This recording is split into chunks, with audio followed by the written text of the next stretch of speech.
ሰላም ውድ የወልደ ሩፋኤል ዩቲዩብ ቻናል ተከታታዮች በያላችሁበት ሰላማችሁ ይብዛ። ዛሬም እንደተለመደው እንማማርባቸዋለን ብዬ ያሰብኳቸውን ቪዲዮዎች ከዛም ሰብ አድርጌ ይዤላችሁ መጥቻለሁ። አዲሶች ሰብስክራይብ እያደረጋችሁ ምክንያቱም እንደምትማሩበት እርግጠኛ ነኝ። ሀሳብ አስተያየታችሁን ደግሞ በኮሜንት ሴክሽን ውስጥ እያስቀመጣችሁ ላይክ፣ ሼር እንዳይረሳ። ቀጥታ ወደ ቪዲዮ። እናንተ ቆይ ስንት ጊዜ ነው የምትጠመቁት? የ40 ቀን የ80 ቀኑ ኤክስ ጥምቀት አንዲት ናት። እርሱም የአካሉ ጥምቀት በክርስቶስ ውስጥ የምንሰወረው በክርስቶስ ውስጥ የምንገባው እሱ ጥምቀት። ሴት ከሆናችሁ በ80 ቀንም ተጠምቃችሁ በ40 ቀንም ተጠምቃችሁ አሁን ደግሞ ዳግም ተወለድን ጌታን አገኘን ብላችሁ እዛም ሄዳችሁ ትጠመቃላችሁ። ጥምቀት እኮ አንዲት ናት ይላል መጽሐፍ ቅዱስ ሲነግረን። ጥምቀት ማለት በአንድ ነገር ውስጥ ሙሉ ለሙሉ መነከር፣ መሰወር፣ እሱ ነው ጥምቀት ተብሎ የሚጠራው። ጥምቀት መረጨት አይደለም። ይሄው መጽሐፍ የሚለው አንዲት ጥምቀት ነው። ያቺ አንዲት ጥምቀት እውነት ነው፣ አንዲት ናት።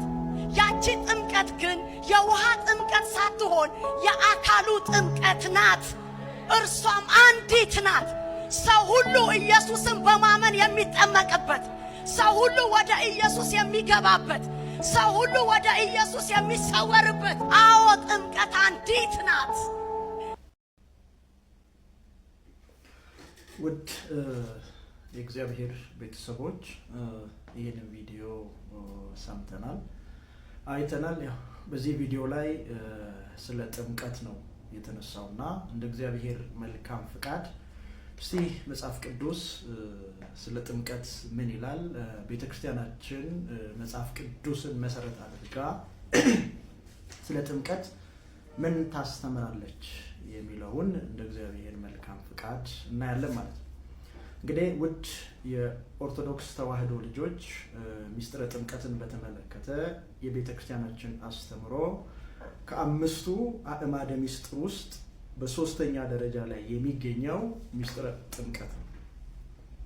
ይህ እንግዲህ የቤተክርስቲያናችን አስተምሮ ወይ ደግሞ ዶግማ ተብሎ ከሚጠሩት መጽሐፍ ቅዱስን መሰረት አድርጎ አባቶቻችን ከሰሩልን ትምህርቶች ውስጥ ወይ ደግሞ ሃይማኖታችን የሚያንጸባርቀው ውስጥ አንዱ ጥምቀት ነው። ለዚህ ነው በጸሎተ ሃይማኖት ላይ ምን ይላል?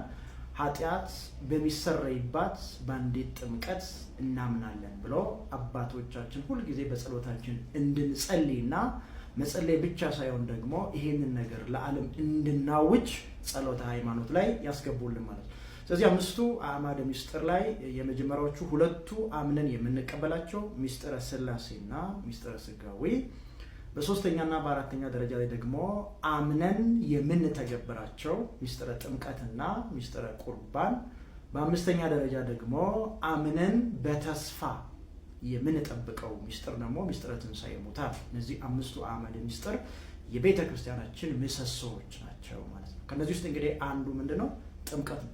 ቪዲዮ ላይ እንግዲህ እንደሰማችሁት ከቤተ ክርስቲያን ውጪ የሆነ አስተምሮ ሲሆን በተገለጸው መልኩ ነው የሚነገረው።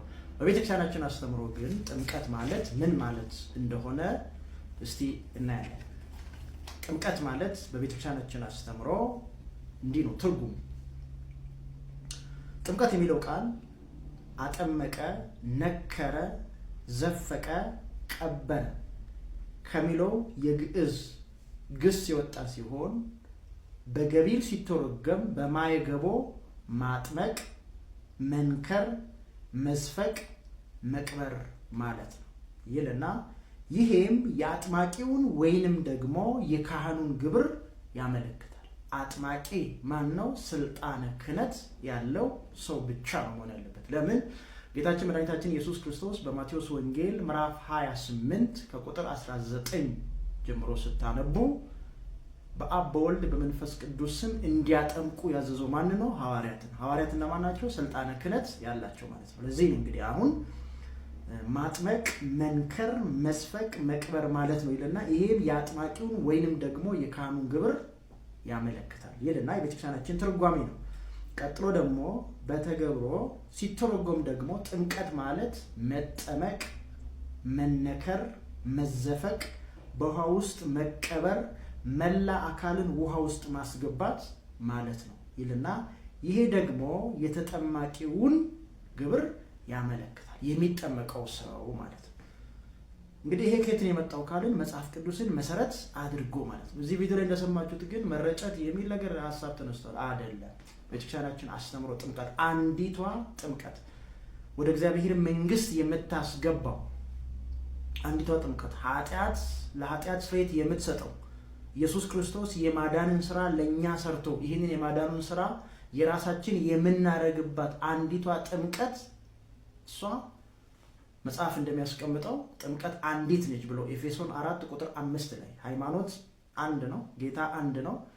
ይሄ አንድ የሆነ ጌታ የሚመለከው ወደሱ መንግስት የሚገባው በአንዲቷ ጥምቀት ነው ብሎ ማለት ነው። በዚህች ደግሞ ሃይማኖት ውስጥ የምንኖርበት ትክክለኛው ስንት ነች? አንድ ነች ብሎ መጽሐፉ ያስቀምጣል ኤፌሶን 4:5 ላይ ማለት ነው። ስለዚህ እኛ ሁሉ ጊዜ አይደለም የምንጠመቀው። ወንድ ልጅ ከተወለደ በ40 ቀኑ፣ እናትና አባቱ ክርስቲያን ከሆኑ፣ ሴት ከሆነች ደግሞ በ80 ቀኑ፣ ከሌላ ሃይማኖት የመጣ ሰው ከሆነ ደግሞ ቁጭ ብሎ ተምሮ ከዛ በኋላ ምን ያደርጋል? ይጠመቅና ወደ እግዚአብሔር ቤት ወይ ደግሞ ወደ ቤተ ክርስቲያን ምን ይላል? ወደ እግዚአብሔር መንግስት ምን ይላል? ይጨመራል ማለት ነው። ያቺ ጥምቀት ስንት ነች? አንዲት ነች ማለት ነው። ስለዚህ ክርስቲያኖች እንግዲህ ጥምቀት ትርጉሙ ይሄ ከሆነ ማለት ነው። ትርጉሙ ይሄ ከሆነ ጥምቀት ለኛ ምንድነው ወይ ደግሞ ምናችን ነው ብለን ካነሳን እኛ የኦርቶዶክስ ተዋህዶ ልጆች ጥምቀትን መጽሐፍ ቅዱስን መሰረት አድርጋ ቤተክርስቲያናችን እንዳስተማረችን ጥምቀት ማለት ለሕያው ተስፋ ለማይጠፋና ለማያልፍ ርስት ሁለተኛ የተወለድንበት ረቂቅ ልደት ማለት ነው። ምን ረቂቅ ልደት ምን ነው? ሁለተኛ የተወለድንበት። ለምን? በዮሐንስ ወንጌል ምዕራፍ 3:5 ላይ እንዲህ ይላል፣ ሁለተኛ ወይ ደግሞ ዳግመኛ ካልተወለደ በቀር የእግዚአብሔር መንግስት ሊያይ አይችልም ይላል። ዳግመኛ ደግሞ የሚወለደው ከምንድን ነው ይላል? ቁጥር 5 ላይ ዮሐንስ ምዕራፍ 3:5 ላይ ዳግመኛ ደግሞ የምንወለደው ከምንድን ነው አለን? ከውሃና ከመንፈስ ማለት ነው። ጥምቀት ለማን? ለኛ ለተዋህዶ ልጆች። በሁለተኛ ደረጃ ጥምቀት ወደ እግዚአብሔር መንግስት መግባት የምንችልበት የመንግስተ ሰማያት መግቢያ ወይንም በር ነው። ለማን? ለኛ። ለማን? ለኦርቶዶክሳውያን። እውነት እልሃለሁ ሰው ከውሃና ከመንፈስ ካልተወለደ በቀር ወደ እግዚአብሔር መንግስት ሊገባ አይችልም። ዮሐንስ 3:5 ላይ ማለት ነው። በቀጣይነት ጥምቀት ለኛ ምናችን ካልን ጥምቀት መንግስተ ሰማያትን ማየት የምንችልበት ረቂቅ መነጽራችን ነው።